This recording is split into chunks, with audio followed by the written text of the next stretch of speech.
PVC Steve here, FlipSideCT. Thanks for joining me. And the last video I showed a Ramones sort of homage to their Queens Museum exhibit, something that's touring, I think, just in New York and LA. So you might want to check it out if you're a Ramones fan. But I've been real busy at work. Haven't had time to see a lot of videos. You know, when you're good at work, they just pile more work on you. So I've gotten a heavy management load thrown on me, so exhausting. And music's still my savior, of course, with several other things. But so WFMU was a show I went to in Brooklyn, and I went with a friend of mine, James, who was there was a glimpse of him in the Ramones video. So we just went different ways. I didn't have a lot of time, I felt, but then again, didn't have enough cash. Just overwhelming. You know, it's got to be overwhelming for anybody that goes to this type of show, this big. You just, again, you're moving quick. You're trying to get something that you're looking for someone else does. So I went Saturday. It's a 3-day show. Still, it's fun as all hell. One thing I noticed was it was still crowded, maybe even more so, and more expensive than the past 1-2 years. Prices are definitely increasing, and I would say not just because it's New York, or maybe so. I don't know, but it definitely increased. They weren't really budging. Then again, Sundays they probably are more flexible and budging more with prices. So I just got a few of the things I wanted to show you, what I found, for what it's worth. This first album was somebody who I've been wanting to look for from the glam period, around 1973, 74. And that is Joe Wyatt. And been wanting this album, never saw it, and this day I saw 3 copies. This is a promo, a gatefold, and those of you who don't know Joe Wyatt, very very deep character.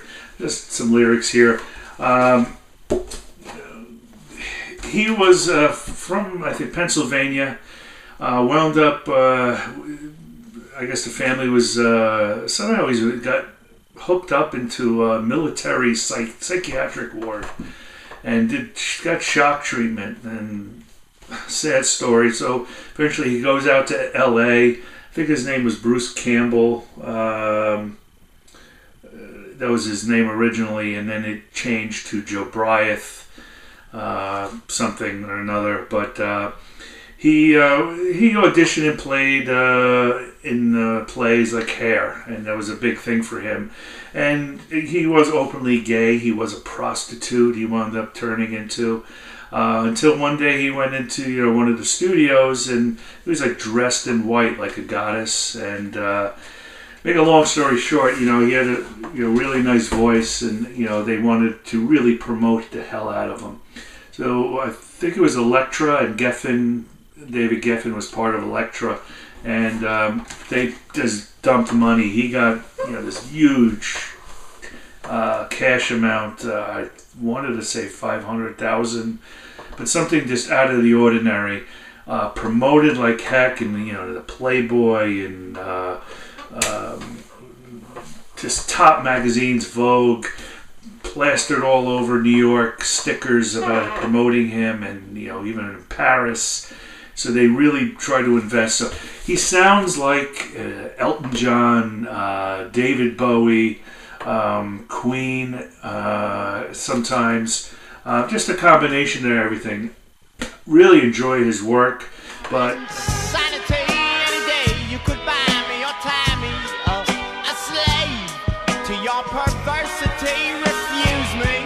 Take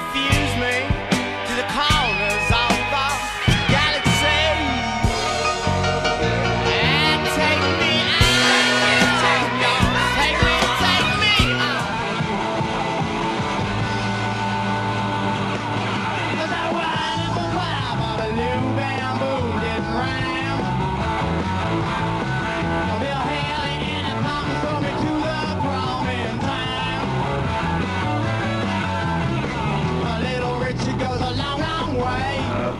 things just faded out and it fizzled. It just didn't go where he put out 2 albums, and he actually just retired and just moved on.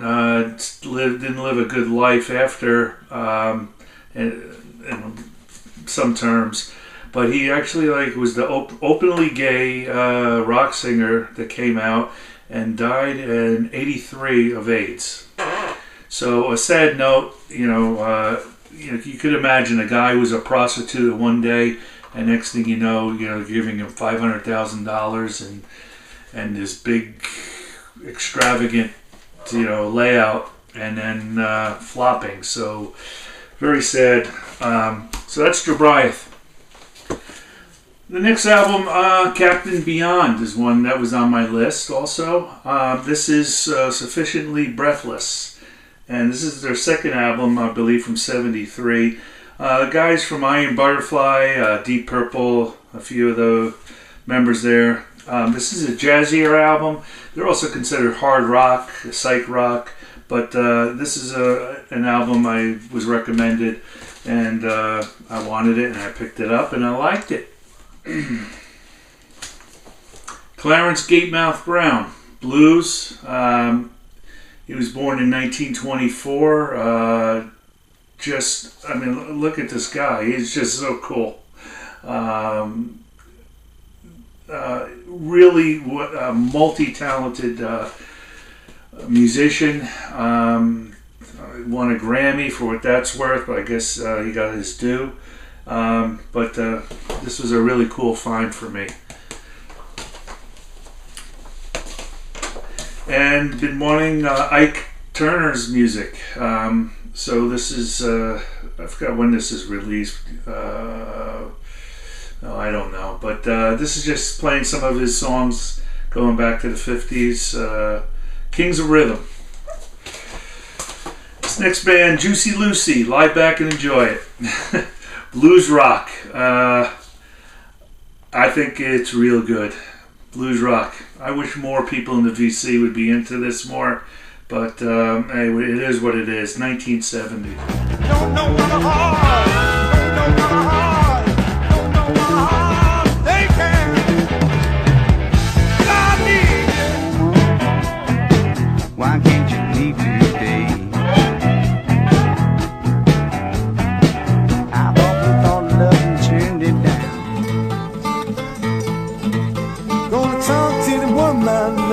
Till she lay across my bed. I read, I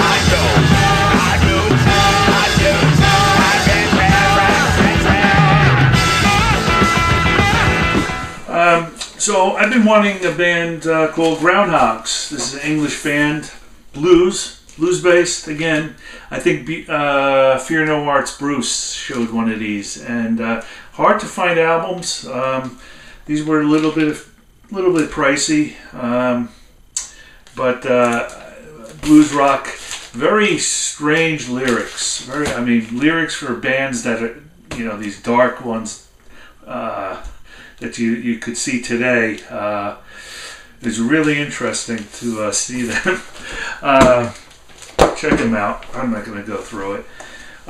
So I saw an album for $40, and I said, "Oh, wait a minute, I just saw that over there for $15. So I immediately ran over and I said, I just should have bought it right away.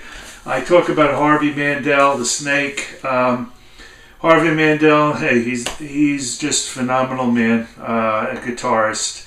I keep talking about, keep buying his records. Again, he's the guy that played those beautiful leads on Hot Stuff, with the Stones. This album is really, really cool. If you like the Dead, you might like this album too. If I'm not mistaken, I'm getting mixed up with albums now. Jeez, been listening to so many. What the heck? Let's go with it. If you like the Dead, you'll like this album. This is a killer album. I just enjoy the hell out of it.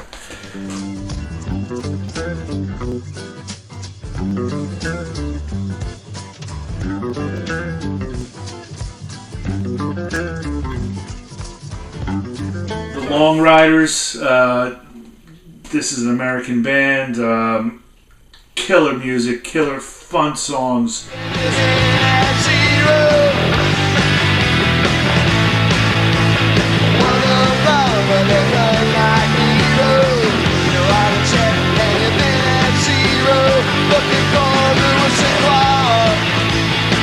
John Cale, Paris 1919. This is one of his good ones. Some of them, are so-so, but this is really, really interesting album. Very different, very unique. It's from '73.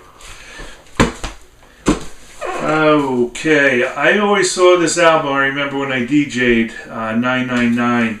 Actually, their first one. I never really remember playing them. I might have, but this is, I think, their third or fourth. These guys are really good.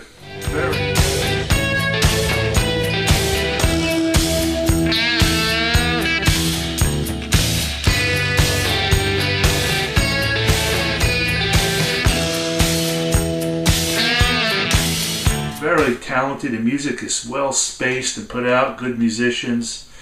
Enjoy it. Alright, so I saw a fellow I was talking to about electronic, prog, whatever you want to call it, ambient music. I said, what do you got? He started showing me a few of these. I know these guys, Soft Machine related, Edgar Frost, however you pronounce it. I enjoyed this album. It's not spectacular, considering in the year that it was made, it was well put together. This one's Aqua. And then Robert Wyatt, Soft Machine, Rock Bottom. Very strange album. Very strange. 74. Robert Wyatt, basically, as I was researching, I didn't know too much about him, but he was hanging out with some heavy-duty guys, the Keith Moons, I don't know if it was, I forgot who, but he was just partying hard. And he fell out of a 3-story, 4-story building and then crippled himself and mellowed out. So this is one of his albums from that mellow time.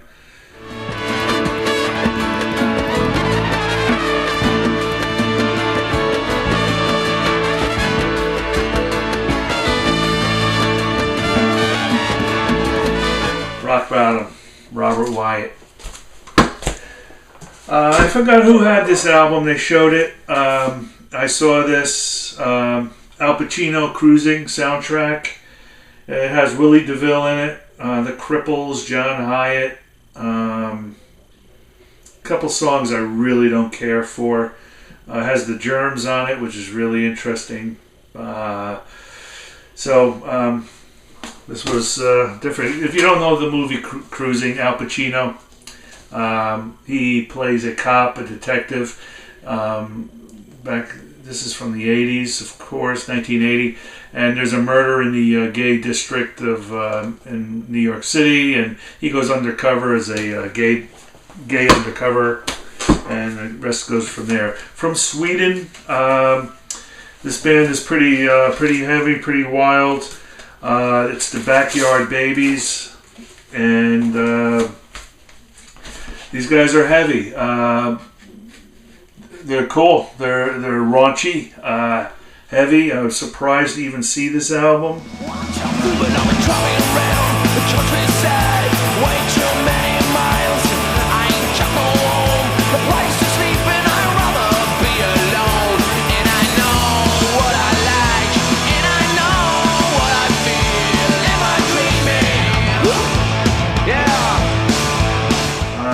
This is got some live, and I got a cover and 2 B-sides in it. It also came with this little